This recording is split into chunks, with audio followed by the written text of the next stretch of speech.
I got so much motherfucking design on right now. Break it down, bring it back, make it clap. I got 3 old thoughts, new guap, wear that thing. Bitches on my line, and you know they come strapped. Hold up, what it not, 45, scope it cash like whoa. High fucking. Assalamualaikum warahmatullahi wabarakatuh. Perkenalkan, nama saya Lailatul Ulia dari S1 Manajemen Universitas Mercu Buana. Di kesempatan kali ini, saya akan menjelaskan mengenai manajemen persediaan. Sebelum membahas lebih lanjut, apa sih manajemen persediaan itu? Mari kita bahas. Manajemen persediaan merupakan proses yang melibatkan perencanaan, pengendalian, serta pengawasan atas persediaan barang dalam suatu perusahaan. Persediaan ini sendiri dapat diartikan sebagai bahan atau barang yang disimpan untuk memenuhi tujuan tertentu. Misalnya, untuk digunakan dalam proses produksi atau perakitan, dijual kembali, maupun untuk suku cadang dari peralatan atau mesin. Manajemen persediaan ini bertujuan untuk memastikan ketersediaan inventaris secara tepat waktu dengan biaya yang efisien untuk memenuhi permintaan pelanggan. Setelah kita mengetahui apa itu manajemen persediaan, kemudian kita akan membahas mengenai jenis-jenis dalam manajemen persediaan. Di sini saya akan menyebutkan 5 jenis manajemen persediaan. Yang pertama ada raw material inventory, ada working in process inventory, ada purchase part atau komponen, MRO atau maintenance repair operating, dan yang terakhir ada finished good inventory. Mari kita bahas satu persatu. Yang pertama ada raw material inventory. Raw material inventory ini dapat dikatakan sebagai persediaan bahan baku. Bahan baku sendiri merupakan barang yang akan diproses untuk menjadi produk jadi. Persediaan bahan baku ini sangat penting untuk bisnis manufaktur, dan persediaan bahan baku ini juga mempengaruhi kelancaran proses produksi. Yang kedua ada working in process inventory. Working in process inventory ini dapat dikatakan sebagai persediaan bahan setengah jadi. Bahan setengah jadi merupakan bahan baku atau komponen yang sudah mengalami proses produksi tetapi masih belum sempurna dan belum dikatakan produk jadi. Semisal seperti benang yang dapat diolah lagi menjadi pakaian, seperti itu. Yang ketiga ada purchase part atau komponen. Purchase part atau komponen merupakan persediaan yang terdiri atas komponen-komponen yang diperoleh dari perusahaan lain. Komponen tersebut dapat dirakit kembali menjadi suatu produk jadi. Yang keempat ada MRO, Maintenance Repair Operating. Persediaan ini mencakup biaya dan material yang digunakan untuk pemeliharaan dan perbaikan peralatan infrastruktur yang digunakan dalam bisnis. Pemeliharaan atau perbaikan perlu dilakukan untuk berjaga-jaga jika ada kerusakan mesin dalam proses produksi. Maka dari itu, MRO ini juga harus diperhatikan dan dijadwalkan secara berkala dan diantisipasi. Yang terakhir ada finished good inventory. Finished good inventory ini dapat dikatakan sebagai persediaan barang jadi, di mana barang yang sudah selesai diproduksi oleh suatu perusahaan dan produk tersebut siap untuk dijual kepada pelanggan atau didistribusikan ke pasar. Persediaan barang jadi ini penting dalam manajemen rantai pasokan dan keberlanjutan pada operasional bisnis, karena memastikan produk jadi sudah siap didistribusikan sesuai dengan permintaan pasar secara tepat waktu. Setelah kita mengetahui pengertian dan jenis-jenisnya, kemudian yang perlu kita ketahui selanjutnya yaitu fungsi dari manajemen persediaan itu sendiri. Yaitu yang pertama ada fungsi decoupling. Perusahaan memiliki persediaan agar perusahaan tidak sepenuhnya bergantung pada pihak lain untuk memenuhi pesanannya, terutama pesanan yang sifatnya spontan. Persediaan bahan mentah diadakan agar perusahaan tidak sepenuhnya bergantung pada pengadaannya dalam hal kuantitas dan waktu pengiriman. Kemudian ada fungsi economic lot sizing. Melalui penyimpanan persediaan, perusahaan dapat memproduksi dan membeli sumber daya dalam kuantitas yang dapat mengurangi biaya per unit. Penentuan lot size ini perlu mempertimbangkan biaya-biaya agar perusahaan bisa melakukan penghematan dengan membeli dalam jumlah yang besar, tapi dengan biaya penyimpanan yang tidak sebesar biaya pembelian. Selanjutnya ada fungsi antisipasi. Persediaan memiliki fungsi antisipasi terhadap fluktuasi pelanggan atau konsumen yang tidak dapat diramalkan berdasarkan pengalaman masa lalu. Persediaan ini berfungsi untuk mengantisipasi permintaan musiman, sehingga perusahaan dapat mengadakan persediaan terlebih dahulu. Pembahasan selanjutnya yaitu mengenai faktor-faktor yang mempengaruhi manajemen persediaan. Di sini saya menyebutkan 6 faktor yang mempengaruhi manajemen persediaan.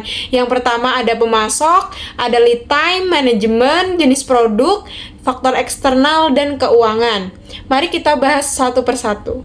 Pemasok atau supplier dapat memiliki pengaruh yang besar pada pengendalian atau manajemen persediaan. Secara umum, bisnis yang sukses akan membutuhkan pemasok yang dapat diandalkan guna merencanakan pengeluaran dan mengatur produksi. Oleh sebab itu, pastikan bahwa perusahaan memiliki pemasok produk yang handal agar dapat mencegah kekurangan produk atau keterlambatan pada proses produksi. Kemudian ada lead time atau waktu tunggu. Waktu tunggu ini merupakan waktu yang dibutuhkan untuk menunggu barang dipesan sampai dengan barang itu tiba. Dalam hal ini, waktu tunggu dapat sangat bervariasi tergantung pada jenis produk dan proses manufaktur yang terlibat. Apabila kita tidak dapat menghitungkan lead time, maka akan ada kemungkinan kita akan kekurangan stok. Untuk itu, sesuaikan lead time dengan kebutuhan persediaan barang. Selanjutnya ada manajemen. Untuk mengelola persediaan, dibutuhkan kerjasama yang baik dari semua pihak terkait untuk mengawasi seluruh proses penyimpanan. Jika manajemen tidak berjalan dengan baik, maka proses operasional juga dapat terganggu dan pada akhirnya merugikan perusahaan. Kemudian ada jenis produk. Perlu diketahui bahwasanya tidak semua produk dapat disimpan untuk waktu yang lama. Beberapa di antaranya mungkin akan mudah rusak atau bahkan tidak dapat digunakan sama sekali. Oleh karena itu, kita perlu mengelolanya untuk memastikan bahwa semua produk persediaan memiliki tanggal kadaluarsa yang cukup lama. Kemudian ada faktor eksternal. Beberapa faktor eksternal berpotensi untuk memengaruhi persediaan barang.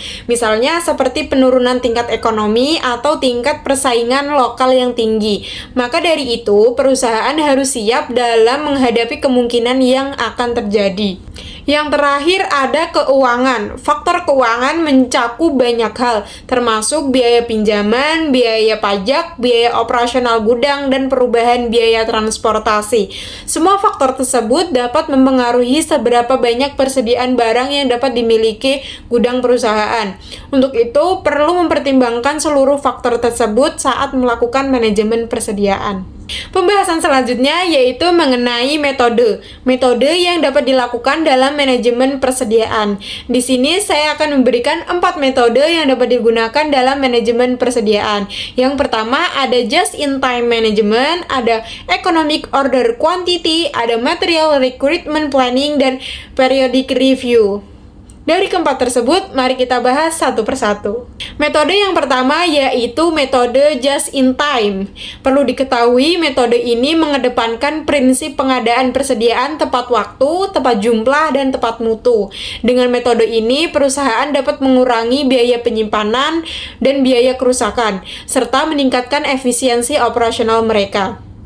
Namun, perlu diketahui bahwasanya metode ini dapat beresiko ketika permintaan tiba-tiba melonjak dan perusahaan tidak dapat memenuhi permintaan pasar. Metode yang kedua yaitu economic order quantity. Metode ini dilakukan dengan cara menghitung jumlah unit yang harus ditambahkan ke dalam persediaan sesuai dengan pesanan yang diterima.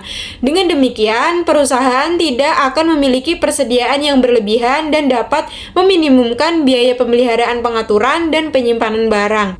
Metode yang ketiga ada material recruitment planning. Metode manajemen persediaan yang satu ini akan bergantung pada perkiraan penjualan. Artinya, produsen harus memiliki catatan penjualan yang akurat untuk memungkinkan perencanaan kebutuhan persediaan yang akurat pula. Sehingga supplier atau pemasok dapat memenuhi kebutuhan persediaan barang dengan tepat waktu untuk memenuhi pesanan pelanggan perusahaan. Metode yang terakhir yaitu periodic review. Metode ini dikenal juga dengan sistem review berkala, di mana produk persediaan akan dipesan pada waktu yang sama di setiap periodenya. Namun demikian, jumlah barang yang dipesan akan ditentukan berdasarkan tingkat kuantitas yang tersedia pada setiap akhir periode. Dari beberapa pembahasan yang telah kita bahas sebelumnya, dapat ditarik kesimpulan bahwasanya manajemen persediaan ini merupakan aspek penting dalam operasional bisnis dan perusahaan yang mempengaruhi efisiensi, efektivitas, dan kualitas produk atau layanan yang ditawarkan kepada pelanggan.